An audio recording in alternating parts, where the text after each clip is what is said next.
अगर होता रहा संवाद यहाँ पर, यदि करते रहे आप लोग समय को बर्बाद यदि यहाँ पर, तो आरोप लांछनों का केवल चलन रहेगा और बस आकलन रहेगा।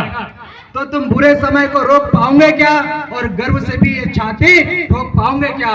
आरोप है हमारा उन सिंहासनों के ऊपर, जो गलत लग गया था वो आज कर रहे हैं, जो राज कर रहे थे वो राज कर रहे हैं। उन जुगनों के झुंड से दिनमान मांगते हो, पाताल निवासियों से उत्थान मांगते हो। ये काल कह रहा है कि संघर्ष को गुनो तुम, यदि स्वर्ग चाहते हो तो मौत को चुनो तुम। मैं चाहता हूं कि नई पीढ़ी छुए आकाश भी, अरे पहले पढ़े इतिहास को फिर रचे इतिहास भी। अरे कोई तो होगा जो उन वीर योद्धाओं का अनुयायी भी होगा, कोई तो होगा जिनकी देन में देशभक्ति छाई होंगी, कोई तो होगा जिनकी आंखों में गंगा जल हो।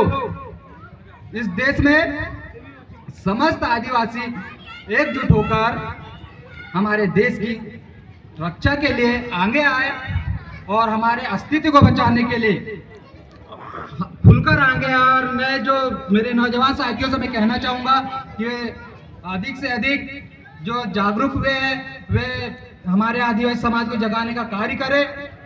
और हमारी लड़ाई कोई मंदिर मस्जिद की नहीं है, हमारी लड़ाई जल जंगल जमीन को बचाने की है, शिक्षा की है, किताब कलम की है, स्कूल अस्पताल विश्वविद्यालय की, हमें हमारे हकों का अधिकार की है, रोजगार की है, महंगाई की है और संविधान को बचाने की है। क्योंकि हिंदू धर्म से नफरत ये कुरान नहीं कहता, भारत का मस्जिद तोड़ो ये श्री राम नहीं कहता, रोटी का कोई धर्म नहीं होता, पानी की कोई जात नहीं होती, और जहाँ पर इंसानियत जिंदा हो वहाँ पर मजहब की कोई बात नहीं होती। किसी को लगता है कि हिंदू खतरे में है, किसी को लगता है कि मुसलमान खतरे में है। धर्म का चश्मा उतार कर देखिए यारो, पता चलेगा कि नेताओं के कारण हिंदुस्तान खतरे में है, इस देश का संविधान खतरे में है। बाबा साहब अम्बेडकर ने हम सबको राइट टू स्पीच का, राइट टू फ्रीडम का, राइट टू एक्सप्रेशन का, सबको एक समान फंडामेंटल राइट दिया हुआ है। तो हमारा कर्तव्य है कि उस संविधान को बचाए।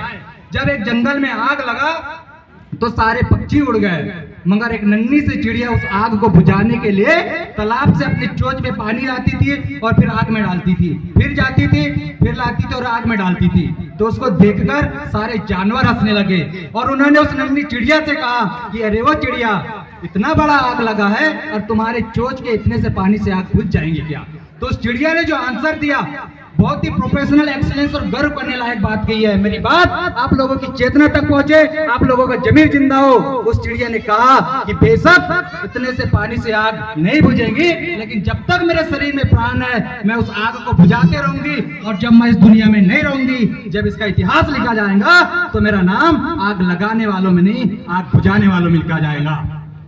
तो परवाह मत करो कि कौन क्या कहेगा, इस तरह तो वक्त का दुश्मन सदा निर्भय रहेगा। और सब्र का ये बांध तुम लोगों ने पूछकर किससे बनाया? कौन है वो लोग जो तुमको इतना सहन करना सिखाया? अरे तोड़ दो उस बांध को और बहने दो इस गोंडवाना की नदी को, और खुद को दाव पर लगाकर धन्य कर दो आज विश्व आदिवासी दिवस की सदी को। जय जोहार, जय आदिवासी, जय संविधान।